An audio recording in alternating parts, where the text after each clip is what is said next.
Welcome back to A More Perfect Union, the Hill's 3-day virtual festival. Today's focus segment is on digital infrastructure. I'd like to thank our sponsor, Microsoft, for making this discussion possible.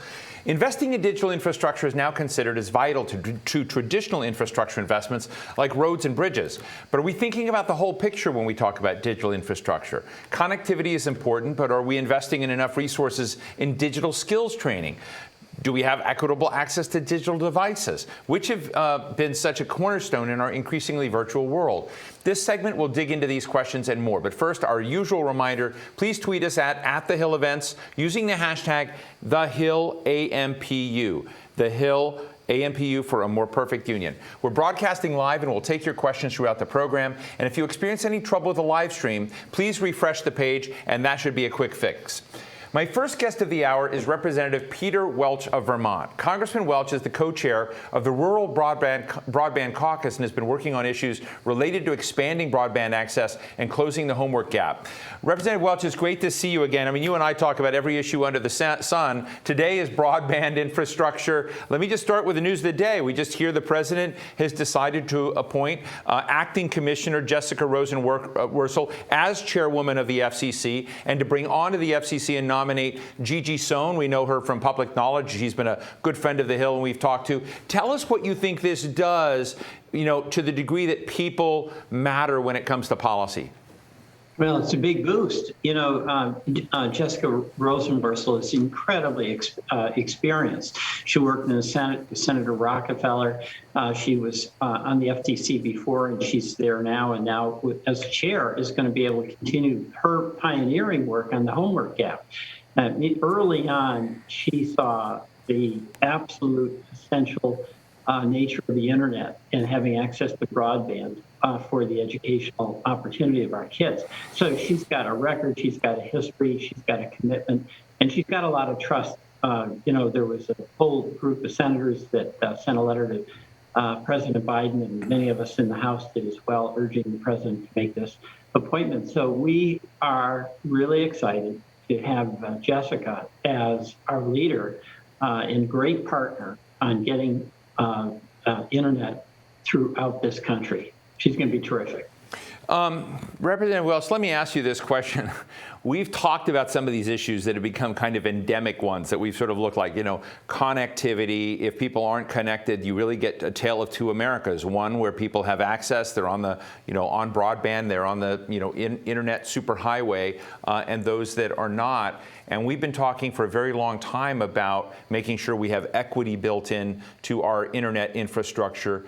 Who are the villains in this story that have kept us from succeeding? What's in the way? What are the stumbling blocks? How can we make this issue one that we solve?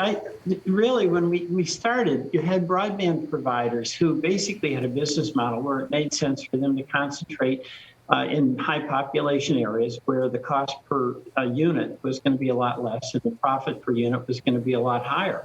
And they totally left rural America behind because the business model didn't fit. We can spend some time saying they're villains, but on the other hand, we could also spend some time pointing out the obvious. Unless it is affordable and it makes business sense, it's not going to happen. And this is where government has to play a role because, in fact, the business model doesn't work for the big carriers. And the great analogy here, of course, is electrification. In the 30s, the Roosevelt administration and Congress made a decision to deploy electricity to the last barn on the dirt road in Pownell, Vermont, in other places all across the country. That was not an economic decision. That was not about a business model. That was a social decision. It was a decision where we were not going to leave rural America or low-income Americans behind. And it wasn't just out of the goodness of the heart of the Roosevelt administration. It was an awareness that there is an immense amount that rural America can contribute, but it has to have the same access to the essential resources as the rest of America.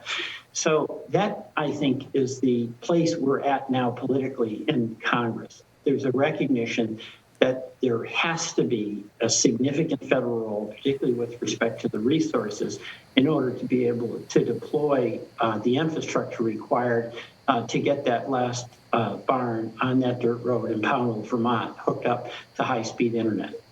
Do you think, Peter, that in the infrastructure bill that has passed the United States Senate, that's sitting in the House, for some outcome eventually, that if that were to pass and if the dollars were there, do you think that gets us, from 1 to 10, how far do you think that will get us in rural broadband connectivity? Well, I think it gets us to 7, and let me tell you why. It's not just what we do at the federal government. It's what's done locally. This is why the example of rural electrification districts was so important from the Roosevelt administration. Our job here in the federal government is to use money. It's to come up with money so the funds are available so that communities can build out the broadband. But the actual hard work of getting that barn on that dirt road wired, that has to be done in the local community. So I'll give an example. In Vermont, we have these community utility districts. A group of towns will get together where the folks in that town have a common interest, getting everybody connected. And the geography of one district is different than the geography of another district. And the implementation challenges can vary. So when I say Congress is a 7, we've got to come up with the cash.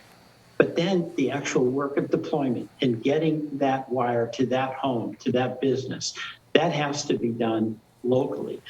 And the community utility district model we have in Vermont is similar to rural electrification districts. So even if we come up with all the money in the federal government that would allow us to do the deployment, there's an immense amount of very hard work that communities can do, but they're going to be in a position to do it. And what I find promising is that you can trust people in your community to, when they have some money to do this broadband build out, that they are going to be committed to serving the people who live there, as opposed to some of these big carriers that basically have a bottom line concern about shareholder profit, corporate CEO pay, and so on.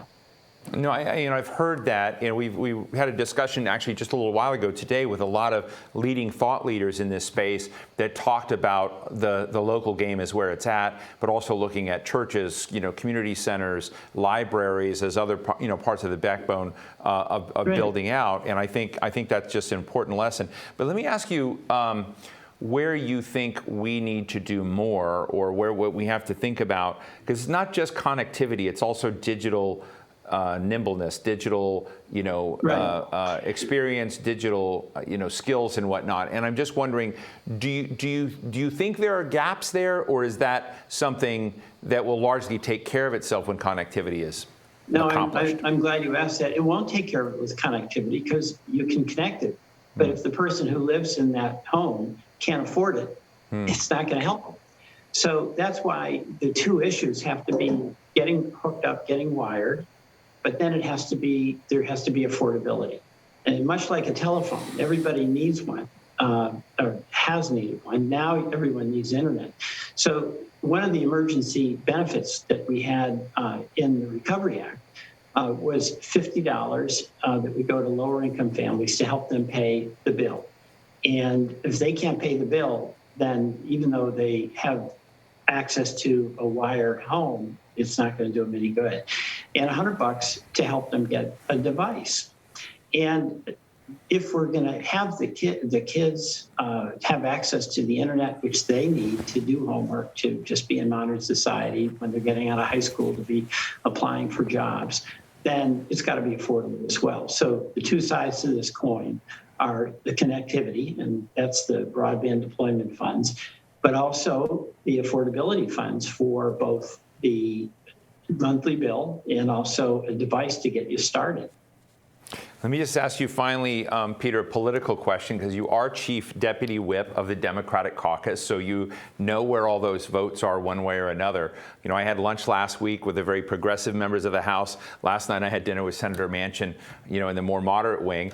I'm just interested in how you think this is going to come out. If they come out with like a $1.5 trillion reconciliation package, will your caucus hold together to pass it, or because that is the pathway as it stands now to the infrastructure bill, to a lot of what we're talking about. So I'm just interested in any insights you have on the balancing act.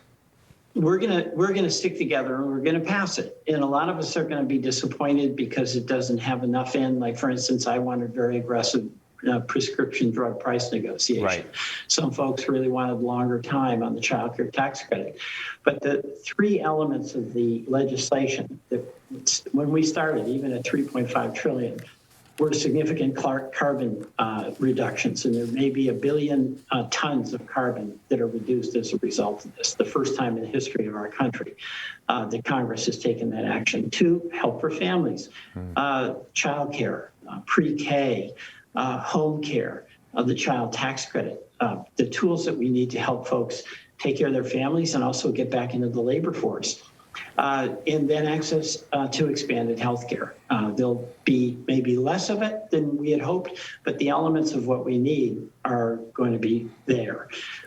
So I think we get there because there's unity. I mean, Senator Manchin, he wants his kids to get pre-K. In fact, West Virginia does really well on that. They are kind of ahead of many other states.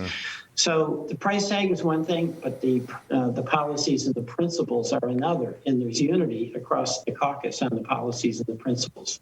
Well, Representative Peter Welch of Vermont, co-chair of the Rural Broadband Caucus, I always learn from you. Always grateful that you take our request to join us here at the Hill. Thank you so much for joining us today. Thanks, Steve. Good luck.